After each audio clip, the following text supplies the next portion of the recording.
Hi, my name's Phil. I'd like to talk about politics, and in this video I'd like to discuss how Brexiteers have been annoying me today. Their frankly embarrassing ignorance of ETIAS.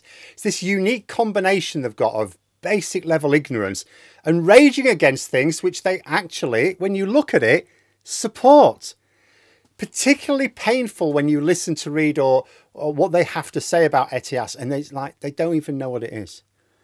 Now, yes, the introduction to the scheme is going to cause a lot of headaches when it launches. We've got another one. We've got the ETIAS to worry about first this autumn. But next year, ETIAS, when it launches, absolutely believe it's going to cause a bit of chaos, even if the system works well from day one, which is probably a big if. But the last people who should be complaining about this are Brexiteers, for numerous reasons. But let's begin with the latest specific complaints. So I'm going to begin with the Daily Express, as they're always good for a laugh before moving on to the real crazes on GB News. So the Express have had 2 articles on this in the last day. And you should probably smell a rat when they describe ETIAS as a special visa for travelling to EU member states. Now, a simple statement which has 2 massive things wrong with it. The first is it's not for travelling to EU member states. It's for travelling into Schengen. Yes, there is almost complete crossover between the two, but it's not actually the same thing. It doesn't cover every EU member. It's all but like 2, but it doesn't cover every EU member. And it covers several countries which are not EU members at all.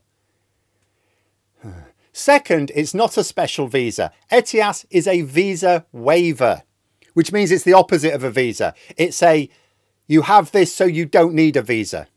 It allows travel without the need for a visa. The main thrust of the article from the headline onwards is about how this is EU countries. They single out Greece, Spain and Italy for some reason as charging this fee to hit British tourists. In actual fact, the system is not only beneficial to British tourists, it actually saves them money. American tourists are going to have to pay like twice as much. So we're getting mates rates with ETIAS. Although you have to question how it's possible for Brexiteers to claim that a £6 fee, even if that wasn't a cheap fee, covering all your travel into Schengen for a 3-year period. Remember, it's not every time you go. It's like it covers you for 3 years. How is that hitting tourists? You know, £6, you would pay that for a drink and a snack at the airport, for goodness sake. In fact, in the grand list of expenses accrued from travelling to the continent, whether on business or for pleasure, this must be, if you were to produce a list of expenses in order of cost, this must be by far and away the cheapest of them. I mean, who seriously says, oh, sorry, the foreign holiday is going to have to be cancelled because of a £6 charge? But as well as being a comically ridiculous objection, there are very specific reasons why Brexiteers should not be complaining about this. Rest of us get to complain about it, not them.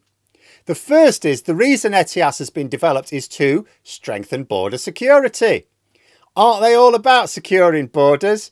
I know Brexit's actually massively weakened our borders, especially trade borders, which they hardly ever seem to talk about. But one of the main pictures from Brexiteers was, oh, we should protect our borders. So why should they complain at other countries doing what we argued we should? Secondly, ETIAS is not a new concept. In fact, the concept of ETIAS began a little bit before the Brexit referendum. In other words, Brexiteers knew this was coming before they urged people in the country to vote to leave the EU in the summer of 2016. So if you decide to make a decision and you know about the various downsides to that decision, and of course everyone knew what they were voting for, right? You have to accept those downsides as compensated by the benefits. It's like getting a job. You get a job, oh, great job, like that job, oh, nice money, but it's an hour's commute away. Now, you might not like the hour's commute, but you knew it was part of the deal when you took the job, so you don't get to complain about it. But this is just your usual Daily Express making a fuss about nothing and blaming it on the foreigners. It was thrust into a whole level of crazy when I had to watch a several-minute clip of basically the same talking points, but on GB News. Saw this clip of them talking about ETIAS, and it was really something else to watch it. I mean, I'll tell you what. If I don't watch television, I haven't watched it for some years. If I was still in the habit of watching television, and if it weren't for the fact that GB News was so dangerous, I actually might watch the odd programme just for a laugh. You know, a bit like watching one of the old political spoofs like Brass Eye or something, except that was all scripted. It was intentionally ridiculous. This is more unintentional, but still potentially just as funny. But the damage, I'm afraid, they do just simply destroys any unwitting comedy they may haplessly produce. But, you know, they begin by comparing travel in Europe with North Korea. It's like, okay, you've gone straight for that, have you? And they say that, oh, do you need this visa charge to travel to North Korea? No, not a bit of it. It's like, okay, apart from the fact that they're still calling this a visa just like the Express, when it's the exact opposite, because, you know, they're all as thick as mince. And I mean it, actually, just on a little tangent, a couple of these Muppets, not the exact same ones, but the same sort of crew, were raging at the idea of a show called Sherwood, putting a woman in the leading role recently. Now, that role being Sheriff of Nottingham. Oh, sure, yeah, just rewrite Robin and put women in his men's position, what you like. Wokeism gone mad again. Wokeism gone mad. They were moaning and moaning. And they didn't bother to note that, actually, no, Nottingham's still a place today, exists. And it still has a sheriff. There is still... The Sheriff of Nottingham is not a character in Robin Hood. It's a position like king. There was a king in Robin Hood as well. Do they think, well, it's different people, though, through history? And also the TV show in question is nothing to do with Robin Hood. It's actually set in the 21st century. It's not about a specific historical character, which actually, at any rate, is based on a mythology, not strictly historical events. They cannot even do the bare minimum of background reading. These are people who will go, oh, Sheriff of Nottingham, oh, they must mean that chap from Robin Hood. Or they might actually mean the modern Sheriff of Nottingham. You wonder how they manage to throw out so many talking points every day. Do you know why? It's because they don't waste their time researching. They just make things up. I spend most of my day trying to find out, you know, what I should talk about and find some background research into it. No. Waste of time. Oh, 2 videos a day, that's not enough. What can we say to outrage our followers? I know, let's talk about this. Oh, is that true? Doesn't matter. Don't care. The outrage is the thing. Anyway, I digress. The point is, there are charges for visiting North Korea, and they're way higher. To go to North Korea as a UK citizen is way more difficult, way more expensive. I'm not talking about because of the distance, the travel time. The actual charges are way higher than the £6 ETIAS charge. So they got off to a laughably bad start. But like I said, these people aren't interested in whether what they say is true, only that it generates the outrage their handlers are looking for. Then they got it wrong in the same way as the Express did about where the ETIAS travel area is. They, again, talk about it being for EU member states. No. So they announced their ignorance about what ETIAS is even for. And then they go into, oh, surely I've got a passport. It's diminishing the value of my passport. Why isn't my passport good enough? Why isn't anyone's passport enough? That's what they're asking. It's like, hang on a minute. Aren't you forgetting? Lots of people have passports issued by foreign governments all over the world. They're not revoked if, for example, you commit some terrible crime. So we, for example, may decide that we don't want to allow someone in the country who has been convicted of, I don't know, terrorism charges in another country. In fact, it's the same GB News crew who are always banging on about this. Oh, terrorists, we shouldn't be allowing them into the country. But it's like, so how are you going to stop them then? How are you going to stop them? They just come to the border with their passport. It doesn't say terrorist on it, does it? But the ETIAS system will point that out. Also, these are the same people who complain about refugees coming to the UK, but via the small boats.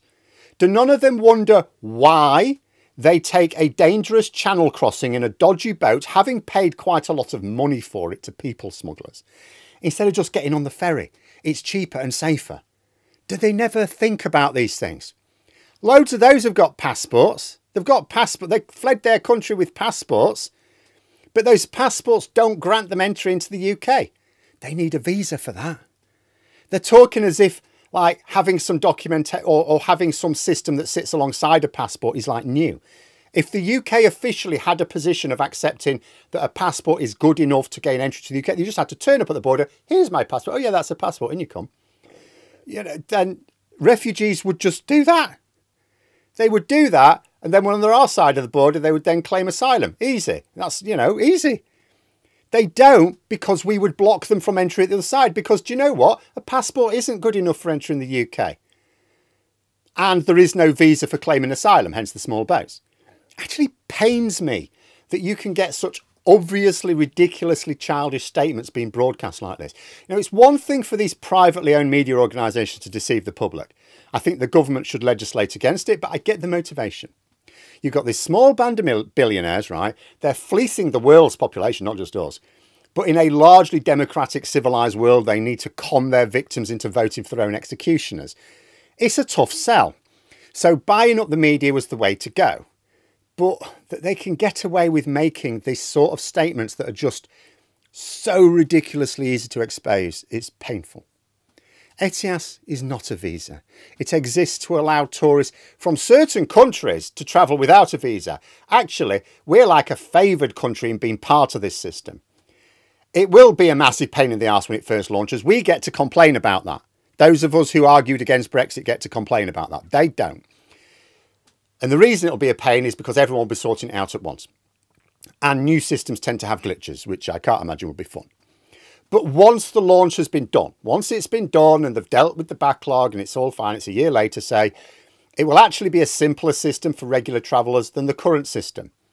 Combined with the EES coming in this autumn, again, that'll have problems when it first comes in, but eventually it will actually make things easier and quicker. We may even see a reduction in those ridiculous non-EU queues after a year or so. We will see. But Brexiteers especially have not one word of complaint to make. Anyone who complains about illegal immigrants or talks about blocking certain people from being able to travel to the UK can have nothing against ETIAS because the system is designed to deal with that. The UK supported the idea before we chose to leave, but regardless of support, we chose to leave the EU knowing that this system was coming. Also, nobody's forcing them to get it. Don't have to. Spend your holidays in Skegness or Clacton if you don't like it.